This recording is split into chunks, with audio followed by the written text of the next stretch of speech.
North Korea's state media says 3 officials have been arrested over the last week's major accident involving the failed launch of a new warship.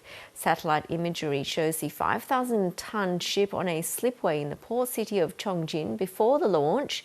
Images afterwards show the ship on its side at an angle in the water, covered in blue tarpaulin. The failed launch happened in front of North Korea's leader Kim Jong Un and likely a large crowd. In a rare admission, Kim Jong Un has called the incident a criminal act and officials have launched an investigation. Well, let's get more on this with Oxford University lecturer in international relations, Dr. Edward Howell. Dr. Howell, do you find it unusual that not only has Kim Jong Un admitted this was a large mistake, but he's made it known to the world? Thank you very much. We have to remember this is not the first time that the North Korean regime, whether Kim Jong Un or his sister Kim Yo-jong, has admitted the failure of either economic plans or military plans. So this is not new. Admission of failure is not new, and is something that Kim Jong Un has been more willing to do than his father and grandfather. But I think in this specific case, what is surprising is the embarrassment that this seems to have caused for Kim Jong Un. We know that a vital navy is essential for any great power, and that Kim Jong Un views North Korea as a great power. He has repeatedly stressed the importance of maritime sovereignty and the importance of the navy as part of the country's military modernization. So the fact that he's actually named and shamed several officials more and more over the past few days highlights how this is an important and significant mishap for the North Korean leader and for the broader regime.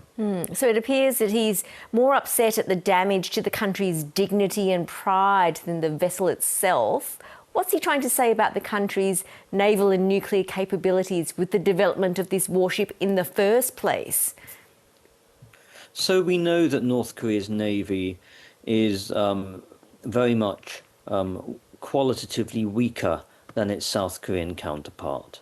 And its outdated systems mean that its ability to engage in effective operations is much more limited.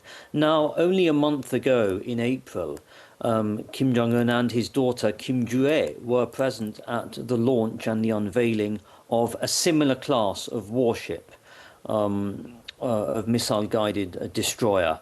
And I think what this is showing is that North Korea's modernization of its navy, particularly through warships that are capable of carrying missiles and being equipped with modern missile systems. This is all part of North Korea's ultimate goal, which is to be recognized as a de facto nuclear state. So the mishap and the accident, the capsizing of this warship a few days ago, is very much a dent in North Korea's broader strategy of gaining international recognition as a de facto nuclear state. So what is the reality then? I mean, what does this failure say about North Korea's technological, military, nuclear capabilities? Has it advanced significantly in recent years, like Kim Jong Un claims? We know that Kim Jong Un has made a concerted effort to advance North Korea's broader military modernization. In January 2021, he announced a 5-year military defence plan to bolster the scope and sophistication of conventional and nuclear weapons and delivery systems, as well as unconventional weapons as well. I don't think this is going to abate, even despite this recent accident. But I think what it does show is that there is a combination of both technological error and a lack of expertise with respect to North Korea's naval development. And this is important for Kim Jong Un, not just for status, but North Korea wants to ensure that it has a credible deterrent, both in its nuclear program and in terms of other forms of military equipment. And not just any old system, but a system that's credible and that works, particularly now at a time when North Korea's relations with South Korea are at an all-time low, and Pyongyang has no interest in engaging in dialogue with the US or with South Korea. Well, South Korea claims that the shipbuilding program is being supported by Russia. It's getting help, with ties deepening between the two countries. Yes, and this is something that we cannot rule out, and this is something that by which we should not be surprised. Ever since North Korea started supplying Russia not only with artillery, but also ballistic missiles and, of course, manpower to assist Putin's war against Ukraine, we know that Russia has always been intending to give North Korea what it most wants, which is advanced military and missile technology. What is most concerning is that we don't know exactly the nature of the technology that's been going from Russia to North Korea.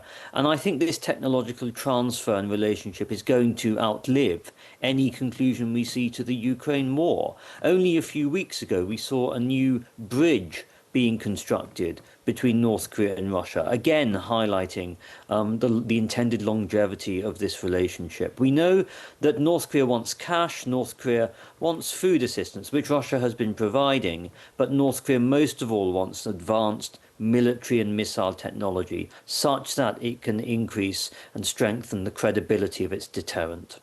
Meanwhile, the naming and shaming of officials deemed responsible for the incident, that doesn't come as a surprise. You know North Korea well. What will happen to these people?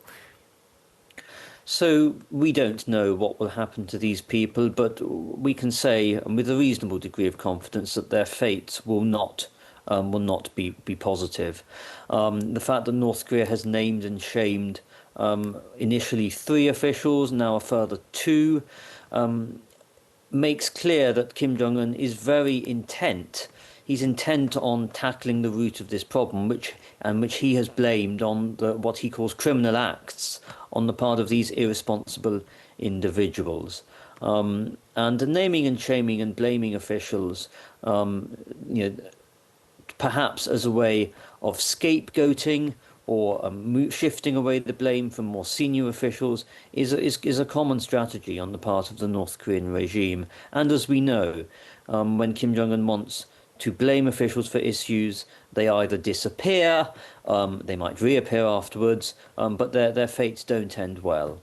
And what do you think he means by a criminal act? What likely led to the accident, do we know? So a combination, most likely, North Korea never actually identified the actual causes of the accident, but a combination both of a lack of technical expertise, but also the fact that this is a very heavy warship. We know what happened. In terms of the damage done, we know that the ship tipped over, the bow of the ship tipped over while still attached to the quay. We know that because North Korean state media made very clear that its base was destroyed, so the ship was no longer balanced.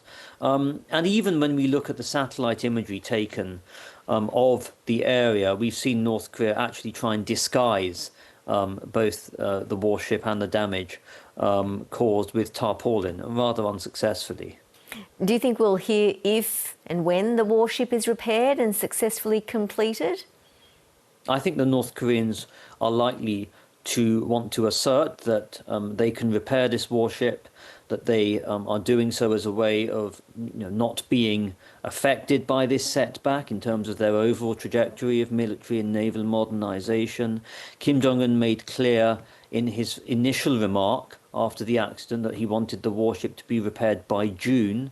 Later reports from North Korean state media have said that the repair could take a matter of days. I think North Korea wants to send a very clear signal that it can overcome this incident, and that this incident is not a setback to its future plans to modernise its navy, its military more broadly, and of course its nuclear and missile programme.